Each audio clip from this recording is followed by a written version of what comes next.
Representante permanente Timor-Leste e a Nações Unidas, embaixador Dionísio Babo Soares, relata a atividade nebe halo no dar missão permanente Timor-Leste e a ONU, ba Presidente República José Ramos Horta.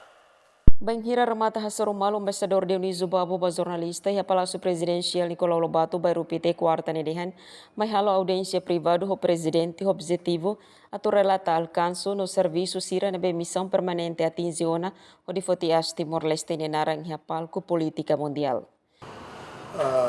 Assunto pessoal de Raul Main, na maroma bolo filha deles, de Macau Mai. Mas depois aproveita, mas cumprimento o senhor Presidente da República, a halo relatório com a serviço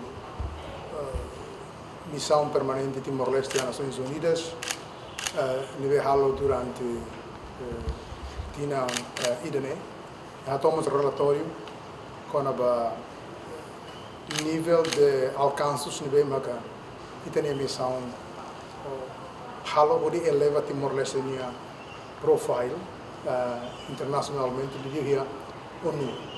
E encontro no embaixador o presidente da República qual é assunto nebe relação ba alto nível nebe se halau em setembro mai. Sorong mutu líder na rua Moscolia com a preparação Timor-Leste nian ba participação em Assembleia Geral ONU niang nebe se halau em fulan setembro tinang ne. Ia bibang na Nação Safe Estado expressa nina sentido condolência nebe kalian ba embaixador Dionísio Babo Soares no ba família enlutada tomak tambah lakon inandobing nebe fila hikas ona ba aman maromak ne kadunan santo ihaloron hirak liba. Emerenciana Pinto, STL News.